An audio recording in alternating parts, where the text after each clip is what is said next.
about the issues, the stories that inspire, building stronger communities, taking DC higher. Education, housing, the things that shape our days, lifting every voice up, creating better ways. Stand up, speak out, together we are stronger. Stand up, speak out, The future starts right now. it's the people's voice. DC, where the people rise and speak. Hey, hey, Real conversations, changing lives. Together we can lead. It's the people's voice. DC, your voice matters here. yeah. From every ward, every block, the people's voice is clear. Oh, yeah. No matter where you're coming from, your story matters too. When neighbors work together, there's nothing we can't do. Real issues, real solutions, real people taking part, building hope across the city. One conversation starts. This is our city. This is our time. Together we'll shine. The people's voice. The people's voice. Every voice matters. Every story counts. People's voice. The people's voice. The people's voice. DC, where the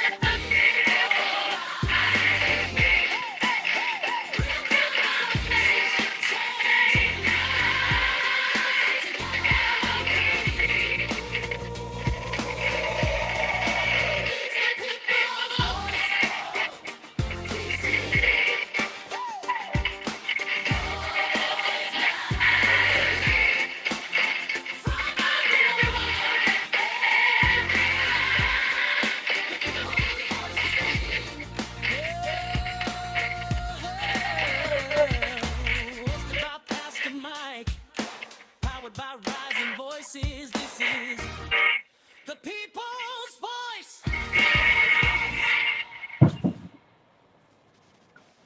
Welcome, welcome, welcome to this edition of the People's Voice DC.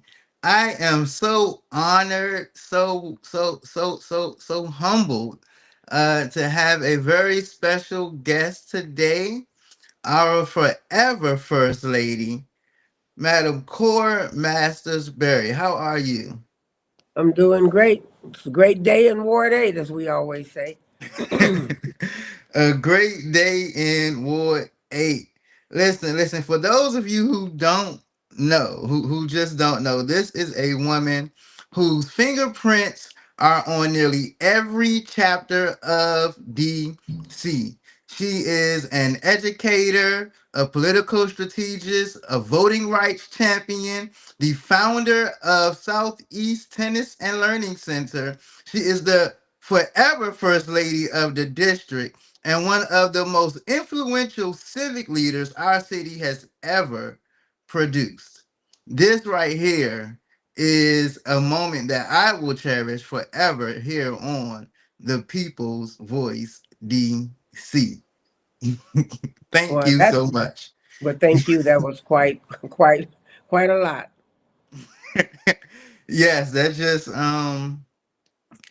for those of us who are in this journey and a part of this I guess you could say fight, it's just motivation that we can accomplish, that we can do, no matter where we come from, no matter what our zip code is.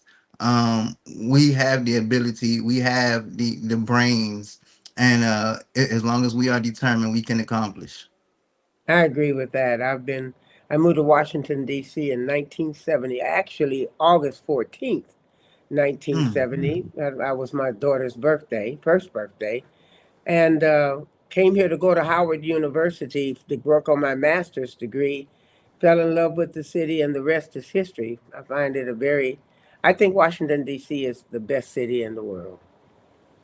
I totally agree with that. It is indeed the best city in the world. I tell you, I had moved temporarily, I think for about 2 or 3 years to Norfolk for I had got a job opportunity, and I just I had a good job. It was a good paying job, and I just said, listen, I can't do this. I got to go back. I got to go back to the city. I don't care. I got family down there in the Greater Hampton Roads area. But I told him, look, y'all, it's a few hours drive. You can come up and see me. I come down, see you. But I'm gone. I got to get back to the greatest city in the world. Ain't nothing No, like I it. mean it is unique. I don't care where you go. And I'm from California. Mm, Went to college in Texas and in Missouri.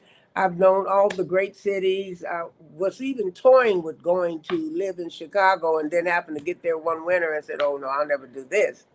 And I ended up in Washington D.C. to come here to work on my master's degree. But the uniqueness of it, I grew up in California, and that's a diverse city. And I was a surfer, a black surfer. I mean, black power that wasn't even out there. And well, in Southern California, now in Northern California, that was a different ballgame because that's where the Black Panthers were. mm. But when I came to Washington, I was just fascinated. It's a seat of power, and it reflects itself in so many things that we do on a very what I consider primary basis. I used to say Washington D.C. is a political town, and it permeates every level of the city in Mm. ways in nuanced ways that you don't even know. It's just unique. It's different than Toledo or wherever you just came from. It's just that vibrancy. I can't explain it. You see, I love the city. Yes, yes, it's like you said, it's nothing like it. But speaking of the city, one of your biggest, well, I'm not gonna say biggest, but one of your many contributions to the city, is your work and dedication and founding of the Southeast Tennis and Learning Center. And so we're going to watch a brief video, and right after this, I want to talk about it for a few seconds. Okay.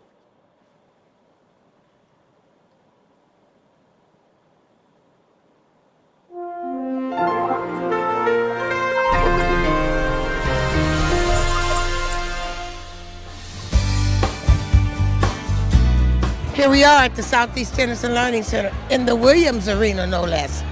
Named after Venus and Serena Williams for all the hard work and all the role models that they've been.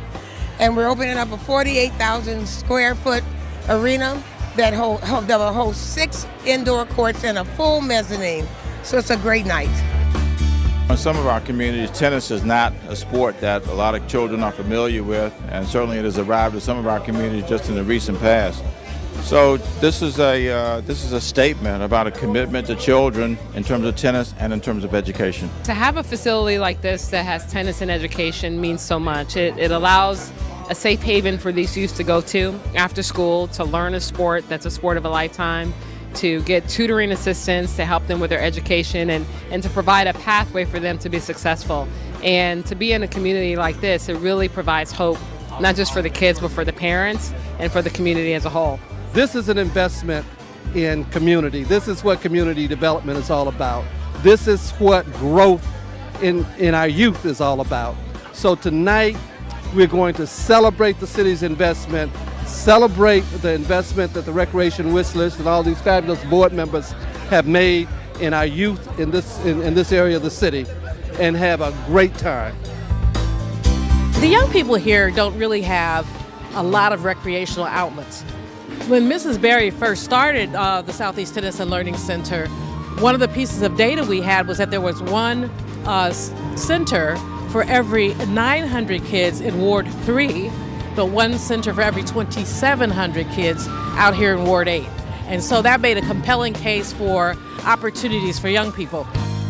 This place creates opportunities of a lifetime for kids. It uses tennis as the hook, but then it teaches them education and all the great lessons that tennis does: discipline, self-reliance, problem solving. all those things you learn on the tennis court, and most of them won't be professional tennis players and maybe won't do anything with tennis, but they'll take those skills and apply them in the rest of their lives and be amazing people. So many children in the District of Columbia benefit from the services of the Southeast Tennis and Learning Center, and it is for that reason that Comcast is a proud sponsor of this amazing organization. It's a transformative place and space, and when you see what they were working with and the great outcomes that they were having with children, it was amazing. And when I first came here and saw the old building, and it was torn fabric roofs and all sorts of problems left and right, mechanical systems that were in decay, and yet they were able to do such amazing things with great kids, just incredibly dedicated staff and people, and of course Cora's energy and spirit. It means so much to Southeast to have this building, this, what it means to the community is just phenomenal. It's a positive step in the right direction. This has been a wonderful evening. We've raised a lot of money to have programs for our children. If you want to continue to donate, go to recreationwishlist.org. And that is the Southeast Tennis and Learning Center. Now, most people just see or think about, should I say, tennis. But obviously you had a much bigger vision and had some other things in place as well. So tell us, what exactly did you envision when you first dreamed about this Southeast Tennis and Learning Center, and has it all come to fruition, or do you still feel like there's more to do?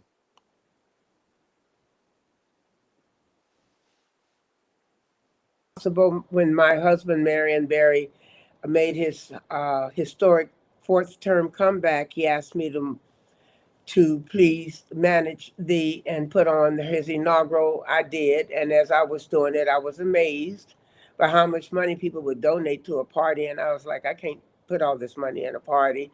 And I had noticed on television that the recreation department was cutting back on their sports program, and so I just said, well, what I'm going to do, and I had an inaugural, we used to have something called the Taste of DC, where you would have hundreds of restaurants going up and down Pennsylvania Avenue. Well, I asked 10 of those people to come and be the caterers, and they gave away free food. I saved $250,000 out of that inaugural thing, and started something called the Recreation Wish List Committee.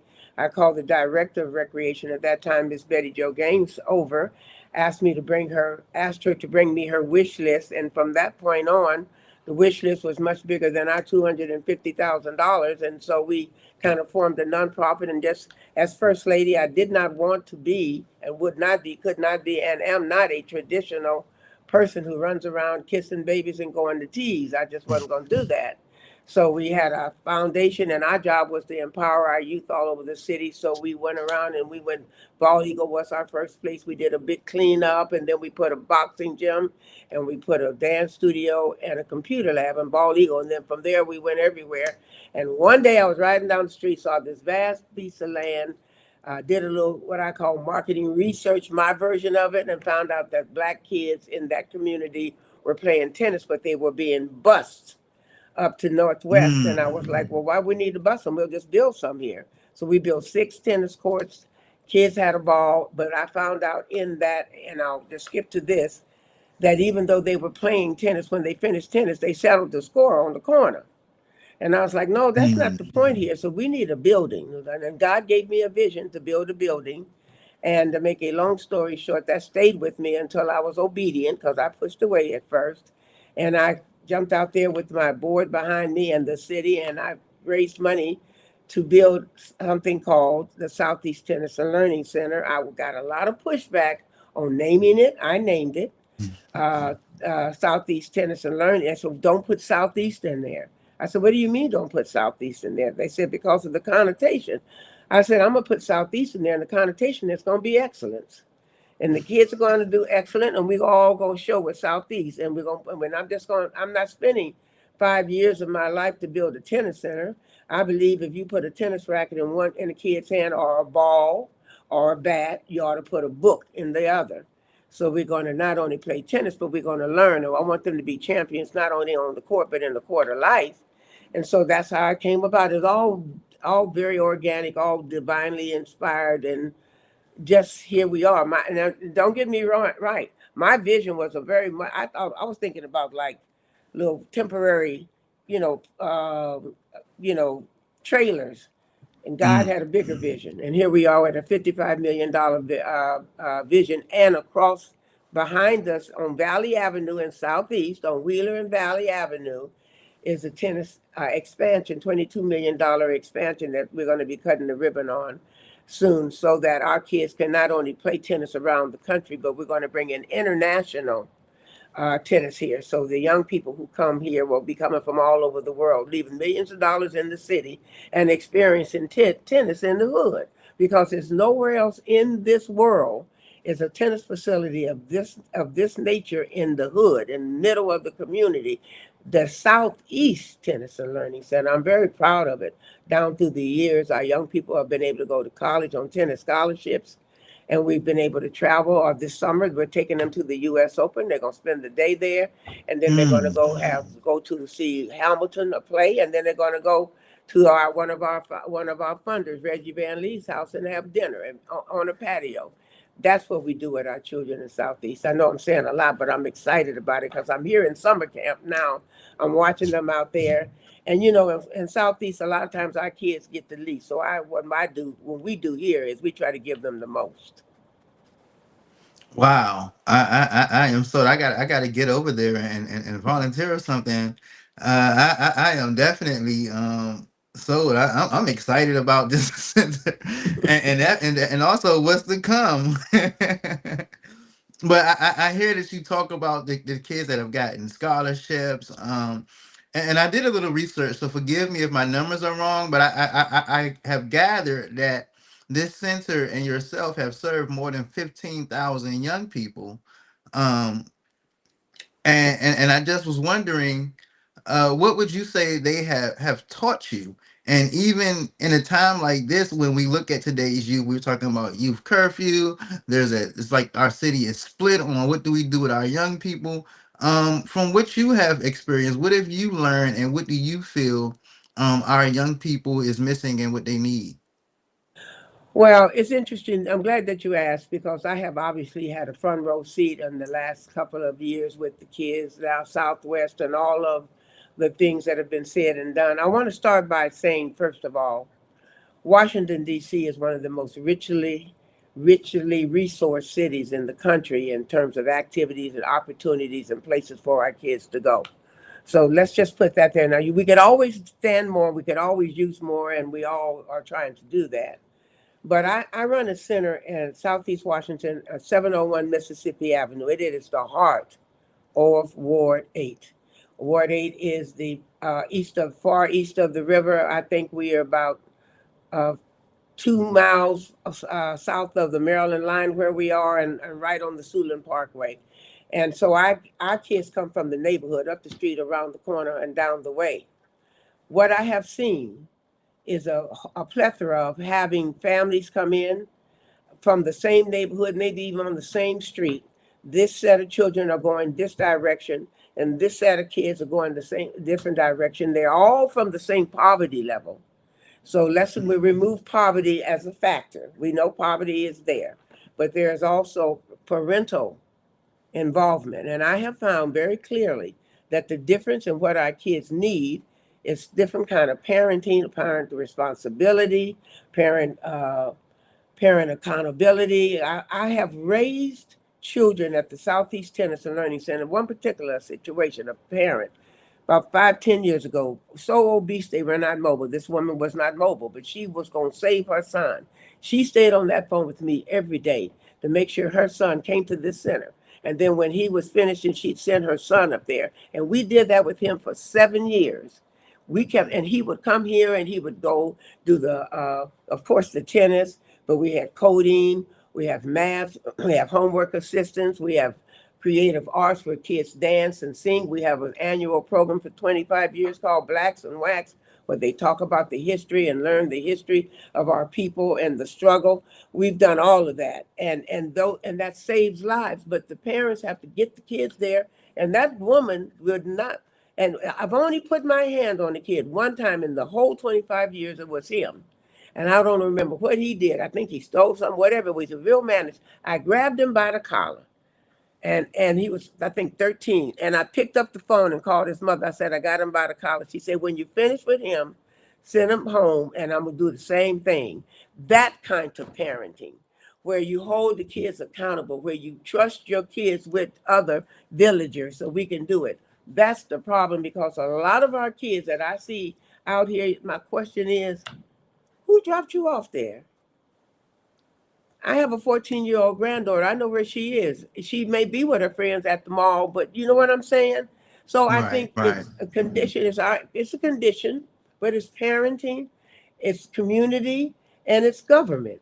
And we all, I have a center here. The kids who are here, they want to be here. Their parents want them to be here. It's open for anybody, but there's also a set of kids who don't want to be places that are structured, where there's Yes. supervision. You can say hype night all you want to 12 o'clock, but in hype night, you can't vape, you can't do this, you can't do that. So they don't want to be there. So I don't think it's one answer. I think it's a combination, but I don't think it's the city. I don't think it's the parent only. I think it's all of those factors. And they're all very individualized, but it starts at home. Mm. It just Can't does. argue The with you there. greatest compliment, my grandma, let's say this one thing, the greatest compliment, you can imagine what kind of mother I was. So the greatest compliment my daughter gave to me one day, I heard her talking on the phone. She was, I don't know, 12, 13, and I heard her say to her friend, I can't do that. My mother would kill me.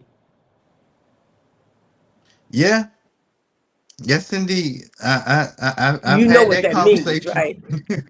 Oh yeah, oh yeah. And so to me, I don't think it's that complicated. It's all of those things. And I don't like the way the community is so divided and pointing fingers at everyone when everybody has a role to play and everybody has some fault to blame. The government, I mean, I don't have an issue with the perspective that the police are overzealous, that they don't Hmm. show, the compassion. I really miss Chief Pam, who had a community concept in terms of how we deal with our people. I think that's real. I know it's real. And so, but we also have a responsibility of each one of us to do something about our children and the families. We don't just here at the Southeast Tennis and Learning Center minister to the children. We minister to the families. We find out what's going on. We work with the families. I mean, it's a village. And I think Yes. we all have, and I think we have an incoming mayor that I think is very clear about that.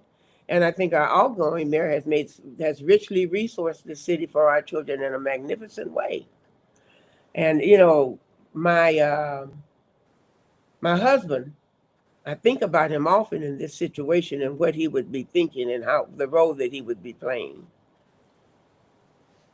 Yes, that's always a conversation that is up is is what would the mayor have been doing? What would his reaction be, and how would he have handled certain situations? I tell you, it's a lot of situations I don't think he would be pleased with, and there are some things I think he would be pleased with. So hey, your work has always been about creating opportunity, but not just through sports and the sports and learning, I mean the tennis and learning center, but also through civic engagement. And I ain't gonna take you back too far, but we're gonna talk about you fighting for voting rights after this. We are 40 years later. Will you be back at the Senate? I will be back Yes, as we long will. as I can. This is what I'm so democracy angry. looks like. This is what democracy looks like. This is what democracy looks like. This is what democracy looks like. Keep fighting. This is what democracy looks Don't like. give up. This is what democracy Don't back looks down. like. This is what democracy Keep coming. looks like. This is what democracy looks like. This is what democracy looks like. This is what democracy looks like. This is what democracy looks like. This is what democracy looks like. This is what democracy looks like. This is what 40 democracy years looks ago. like. And everything they gave us, they took away. Every law you can think about, they can just write up, just with a stroke of a pen, take our rights away. We appreciate you not filming these security measures. Thank Okay. you. I'll be back. I'm never gonna back down. Never gonna stop. Fighting to my death, and my kids are gonna fight. Come on! Not gonna do it to us again. 60 years of this. All the bills, 13, 14, 15th Amendment, 1964, 65. And we're back here again? Are you kidding me? I'm madder than I've ever been. Death or vote. You're gonna have to vote. And I'm telling everybody, if the black people are stopped from voting, everybody loses. It's not a black battle. It's a democracy battle. All the Democrats need to be out here. All the people of color and all the people of righteousness need to be out here. It's not a black battle. It's a moral battle. It's a moral law. They're trying to take everything from us. If we don't vote, we die. If we don't vote, Jim Crow. If we don't vote, separate bathrooms. If we don't vote, slavery.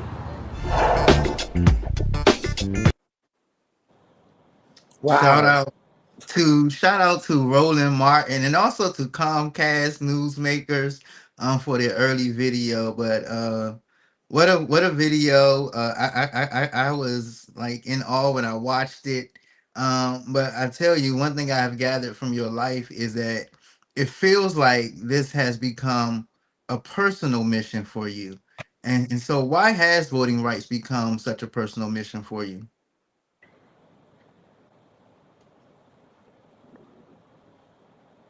It's hard to talk about it because our people do not understand how important it is. The percentage of people who are not voting breaks my heart. They have not connected that with their lives.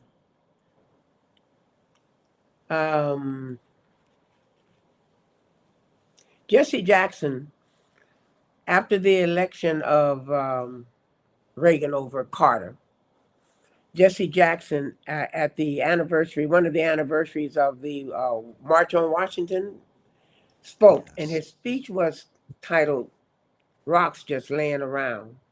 Yes. And he talked about the percentage of the Carter-Reagan election and how Carter was beat, not by Reagan, but by rocks just laying around. He made an analogy of David and Goliath, how Goliath was big, but David looked around, he had a slingshot, and he just took those rocks and he slayed the giant. And he talked about the fact that in the state of Pennsylvania, for instance, Reagan won by 5%, and the percentage and the number of people that he won by was much, much, much smaller than the people who were registered, especially black people who to vote and didn't vote. So he won because we didn't vote, and he called them rocks just laying around. And that's really been, and I've been a voting advocate before I was anything else because I understand the essentiality of it. I lived through it. I'm 81 years old. I was in college at the height of the civil unrest, Black Power movement. I call it. I didn't sing "We Shall Overcome." I sang "Ungawa Black Power." I'm sorry, I'm from that movement. I'm not from the civil rights movement, but it took all of it to get us where we are. I'm not denigrating any one approach. Malcolm X and Martin Luther King, they both needed each other, and then my own personal favorite hero, Stokely Carmichael, who basically opened my eyes to what it is to be black in America. So voting is so important, and it's breaking my heart that that video was what, 5-6 years ago, maybe longer. Think about now. I mean, it's amazing what's happening, but I'm feeling in my bones that the revolution is here, it's coming. I'm looking at the election of certain people across the country, and those people that elected them are the people primarily who haven't voted for nobody else. The establishment gets all their people out, they get them all out, but they hit a wall because the millions of people are the ones that have not voted. You wake them up, you have a mighty army. And that's what I'm seeing, and I'm praying and hoping that we're going back into the revolution where we wake up our people and say we got 2 or 3 different things we have to do, starting with voting. Yes. If you could give a message, I have a lot of peers too, peers, and even those younger than me, even folks that I have mentored, former students, who just feel like there's this thing with young people. They just say, "Oh, not into politics," or "I don't vote because it ain't gonna make a difference. They all a puppet." All of these things. Even I have even my own family and people that are close to me. They see me involved, and now they might text me and say, on voting day, I'm gonna vote because you told me to, Mike. Who should I vote for? And I'm like, if y'all don't pay attention, and but what message would you give? Because I even struggle in trying to motivate others. Like, look, our vote matters. So coming from you, someone who is respected, what message would you give the young people? Well, I will start with I'm encouraged by the messaging of Mandami. I'm encouraged by the messaging of what they call the Democratic Socialists, which I think is a ridiculous title anyway, because this country's been socialistic since the 1940s. Franklin Delano Roosevelt in the 30s passed the New Deal, and he did the same thing that Trump did. He packed the Supreme Court to get his programs through, and that's where Social Security came from. That's where public housing came from.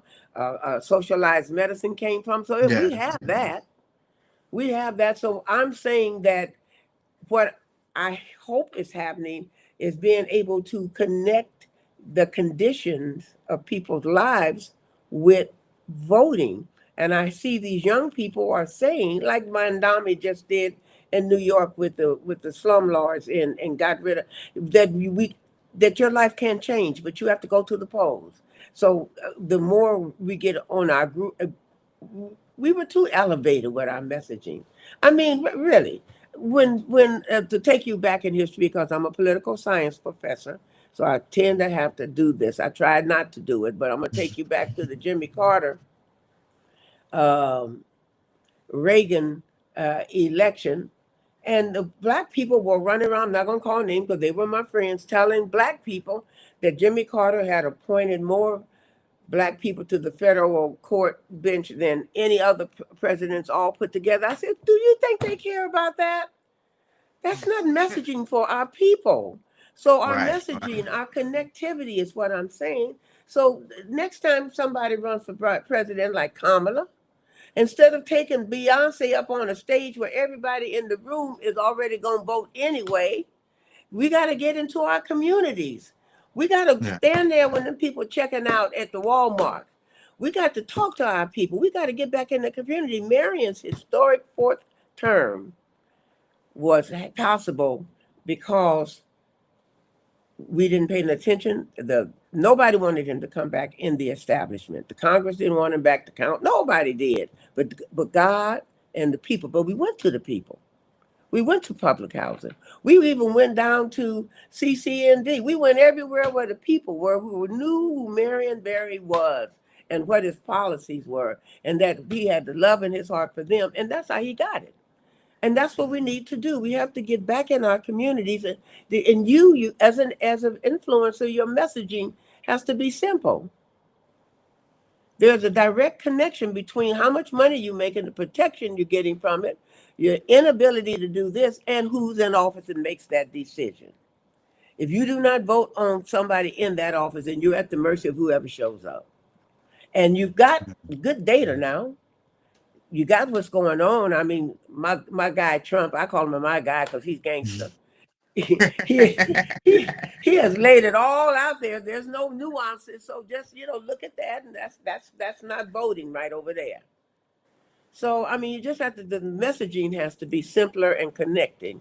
And when you do, especially in the middle of a time where people are struggling, thousands of people are out of work overnight. I'm not just talking about the normal unemployment. I'm talking about people whose lives were dependent on working in the government. So do you feel like I know you referenced the New York City mayor. Do you feel like here in our city that maybe we have kind of gotten it message wise also, and we're kind of grew tired of things and want something different based on our primary results with Council Member Janice winning the primaries? Well, let me tell you, this. When people kept saying this was going to be the most consequential election since home rule, I uh, I agree, and I'll tell you why.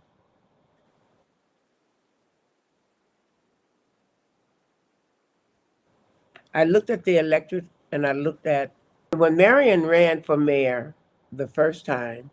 A lot of people think he took off a dashiki and he ran for mayor. No, he was chair. He was pride. He was school board chair, and then he ran for at large city council when we got home rule. He was on the city council for 2 years and then left and ran for mayor against the incumbent mayor, Mayor Washington, and the incumbent city council chair, Sterling Tucker. Marion was considered the radical. The establishment in Washington voted for Sterling Tucker in big numbers. The old Washingtonians voted for Mayor Washington.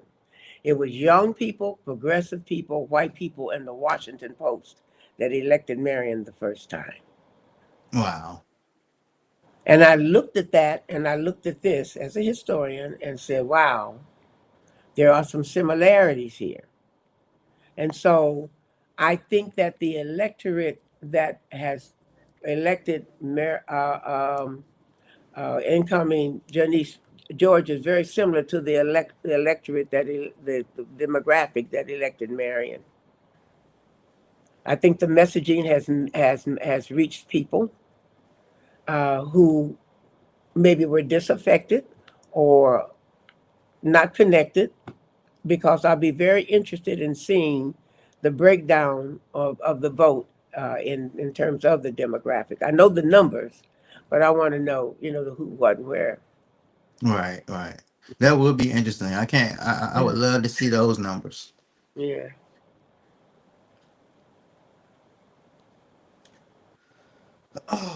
One thing that the mayor did was it seemed like he kind of had our people at a point where they kind of felt like they were going somewhere, where they had the ability to make ends meet. They had hope, in other words.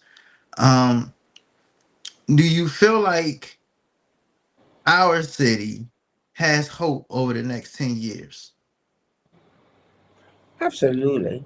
I am so proud of how we have shown up in spaces and places that require courage and vision. Absolutely. We have younger people or younger, everybody's younger than me. I'm older than water.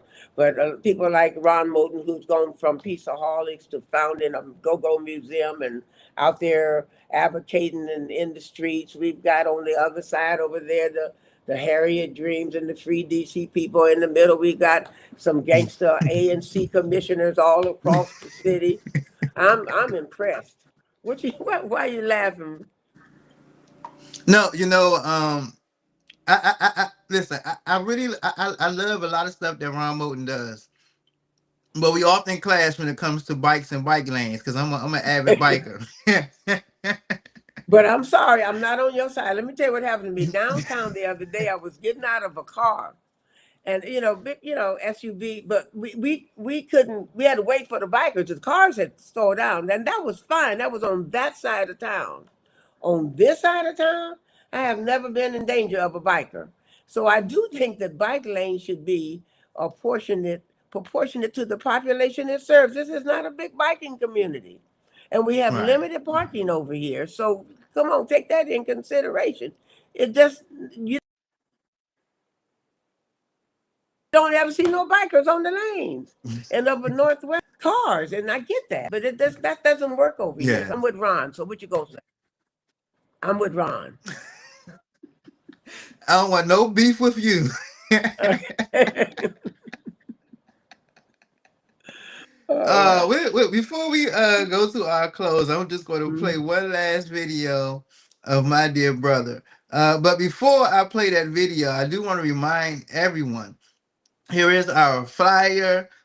Your neighborhood needs a voice. Those who don't know, A commissioner is a representation of yours, is a representative for your single member district.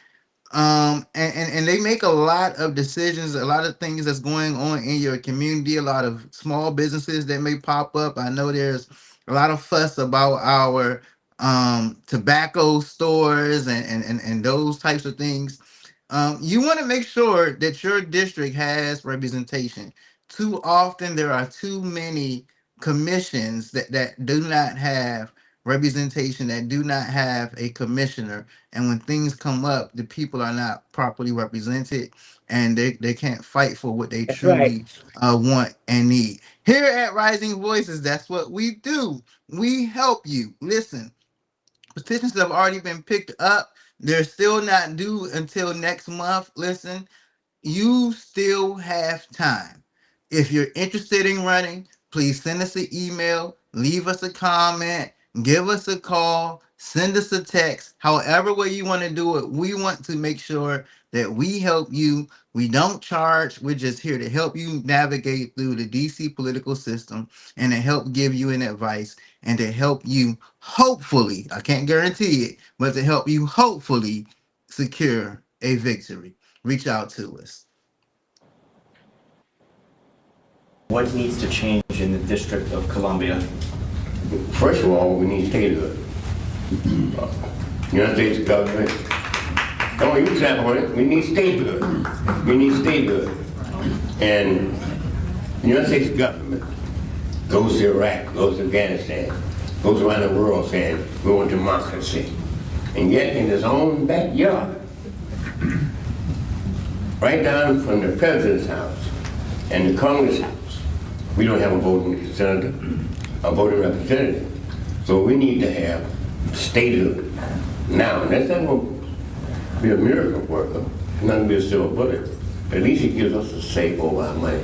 We have a $11 billion budget. Most of it raised local.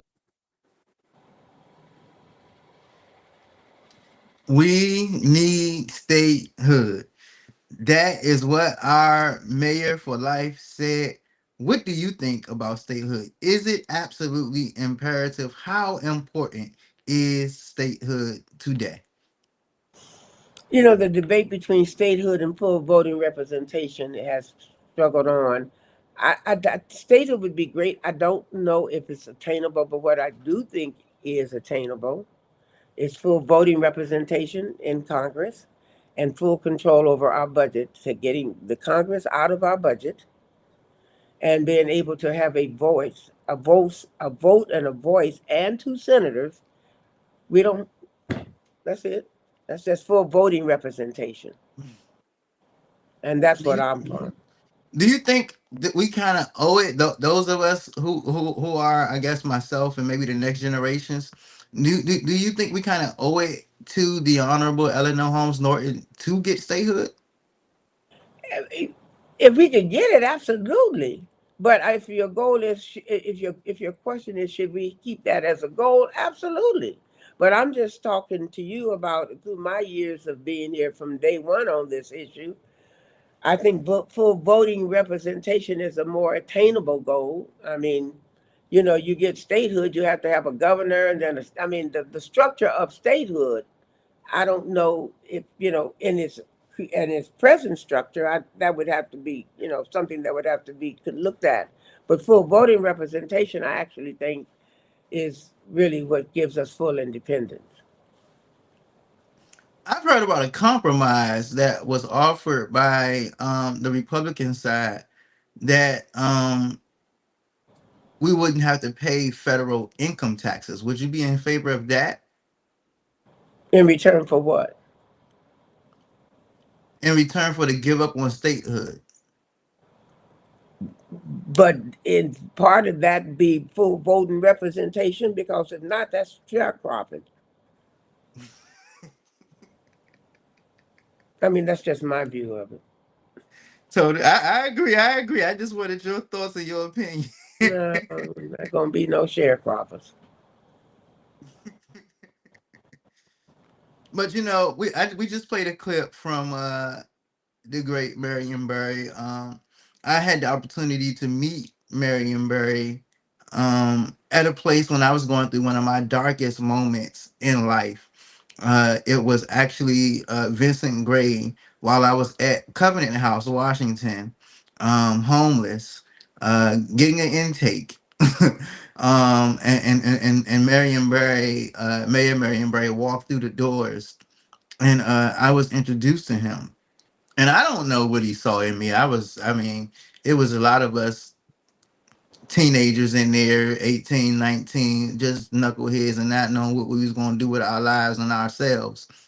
And he walked up to me and he started asking me questions about what I wanted to do and all these kind of things. And he asked me, was I in school?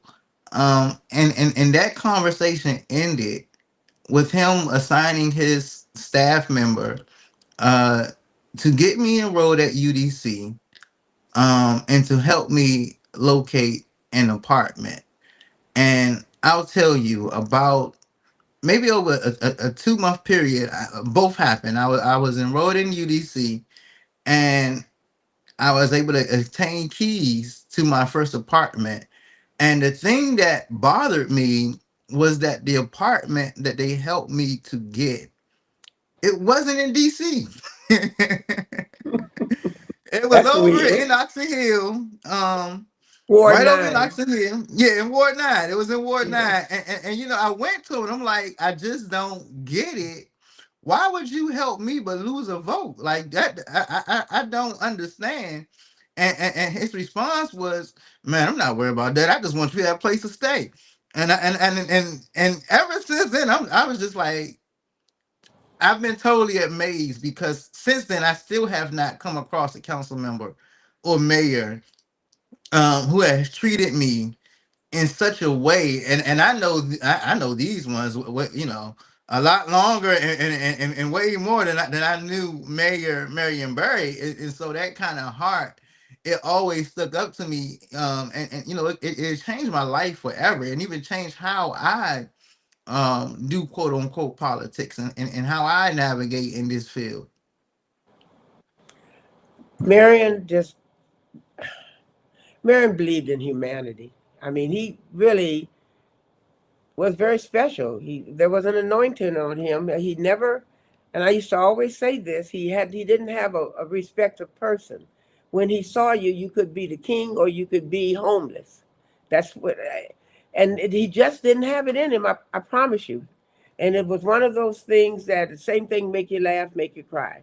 Where he couldn't see the bad. You know, he can see people. Sometimes he would be also misled by people who were, because Marion could not hold, my saying is he could not hold a grudge across the street. He was a special person. And so his goal was to help you as a human being. And that was always his leading goal, was to help the people. And he didn't have a lot of parameters from it. And I tell young people sometimes, oh, icons or special, and somebody who has done something great in life. I said, let me tell you how you attain greatness. You attain greatness through your passion for something and working toward it. And you if that and that's your goal is not to become great. Your goal is to help that situation become great. Your goal Yeah. is to pour into people and in situations, and you put one foot in front of the other, and you fight a battle every here and there, and you get over it, and you keep pushing. And you might look back 50 years later, and oh wow, there's a body of work there, but that's the goal is always what's right in front of you, trying to solve and make things better. And his goal right then in seeing you was a young man who had what he always calls it great potential, and you just needed to be put in a situation where God could work with you and through you to be who you are right now. I don't Yes. have never met you before, but I've watched you and I follow you on Facebook, and I'm always very fascinated by the thoughtfulness by which you approach topics and about I want to use the word professionalism, but I say respectful way, you know, that there is deep conversations to be had and serious topics to be discussed without being dehumanizing or unpleasant or small-minded or unkind. And I want to commend you for that. And Marion saw that in you. Thank you. That definitely means a lot to me. Um, thank you so much. I truly appreciate that. What I've always wondered and never had the courage to ask him is through the difficult years, and he touched on. I was able to read his book, but through the difficult years, what would you say helped Mayor Barry get through the most? Something that we can still use through our difficult times today. Again, Marion was an unusual person. Um, about 6 years ago, maybe a little bit more, Minister Louis Farrakhan, who was a good friend of both of ours, but an extremely good friend of Marion, asked me could he come and lay a wreath or to imitate him. I just want to honor my brother and lay a wreath on his grave. And of course, I said, Cora, I'd be honored for you to do that. And then I thought about it because he had never been to Marion's gravesite. When Marion was in prison, and that's a whole movie getting ready to be made about that, he had a conversation with Minister Louis Farrakhan. Minister Farrakhan called me. We weren't married then, we were relating then, and asked me how he could talk to Mayor Barry. And I arranged, I don't know if they still do it or not, but used to call collect from prison. Right. And then I connected him on a three-way to Minister Farrakhan. And when they started talking, it was back in the day with the old tape record, voice recorders where you had to push the buttons and stuff. And when they Yes. started talking, some said record, and I hit record. And then when that conversation was over, I took that little tape that and put it in the nightstand, put it in this case, and never listened to it again. And then when Minister Farrakhan asked to come do leave the wreath, I thought about it. I went and got the tape, gave it to my IT person, said, "Can you transcribe this into digital so I can hear it?" And I did, and I sent it to his son. I said, "I would like to play this at the gravesite of Marion when Minister Farrakhan comes and lays the wreath on his grave." Wow. And he did. And so my point is, when you heard that tape, I know sometimes it takes me, I told you I'm a teacher. When you heard that tape, Marion was talking about his dreams, about his goals, and how this was a place, how he had turned that place into a retreat, a respite, so he could think and pray and meditate and plan. Sitting in Wow. prison, he's telling this to Minister Farrakhan. I have the tape right now. And when he came out, well, the rest is history. So I think meditation, it's nothing new. God, faith, understanding how faith works, because faith works in tough times. Your faith is never tried when you're doing good. It's when life is rough and God's giving you an opportunity to be a better person, to grow, to get bigger, get better. No Yes. more. It's always that guy. You're gonna get through it and you're gonna be better, but it depends on how you do it. Marion was in prison and they put him behind the counter to serve. He was the best server anybody ever saw. They couldn't everything they tried to put him in, they never broke him. He always elevated it. So elevate your situation. And that's what Wow. he did. He never believed in ever being down and staying down. He said, "You can get down, but you got to get up." So I don't know if that's helpful, but that's what I learned from him throughout his life. And in that place, I was there. His mother was there, and the community. People don't realize that when Marion was sent to prison, that made him the hero he is today because he literally got convicted on one misdemeanor charge of simple possession. All those other charges, they said not guilty. And the man was so upset, he put him in jail for 6 months and he made him a hero. Wow. They always Uh, go too far.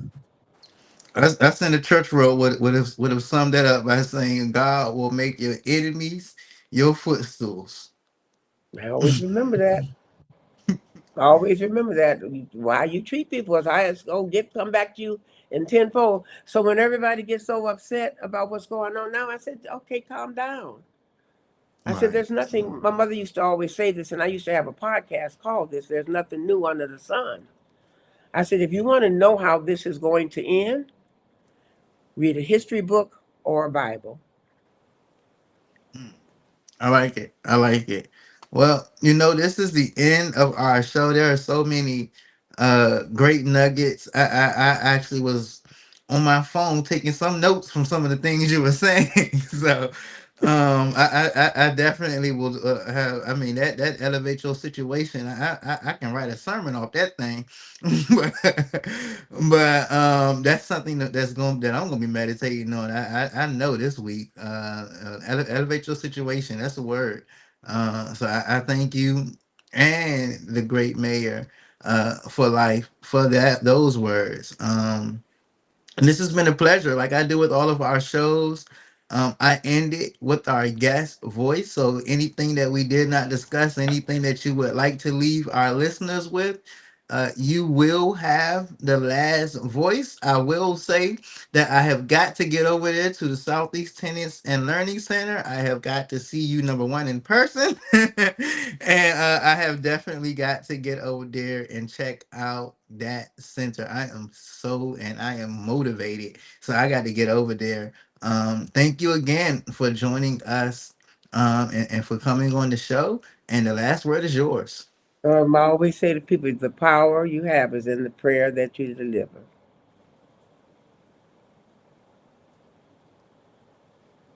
That's it. All right. All Thank right. you. Thank you so much. Thank you. I pause real quick. If you're from DC or you love DC, this one's for you. Welcome to the People's Voice DC, a podcast where the city speaks for itself. Not just politics, not just headlines. We're talking real life, community life, DC life. From the metro rides to the murals on the walls, from classrooms to corner stores, from church basements to community meetings. This is where conversations actually happen. We talk about what matters: housing and money, mental health and healing, culture, music and creativity, faith, purpose, and finding your way, relationships, parenting, and growing up in the city. Yeah, we talk politics too, but only because policies affect our everyday lives. This show is presented by Rising Voices of Politics and founded by Reverend Michael Campbell with one goal in mind: give the people the mic. And when we say the people, we mean everybody. Young folks with big ideas, creatives with something to say, parents holding it down, leaders in the making, and anyone who's ever felt like their voice didn't matter. Trust, it does. No fake debates, no talking down, no boring energy, just real conversations, good vibes and perspectives that feel like home. Catch us live every Wednesday at 6 p.m. on YouTube and social media by searching The People's Voice, DC, or Rising Voices of Politics. Miss the live show?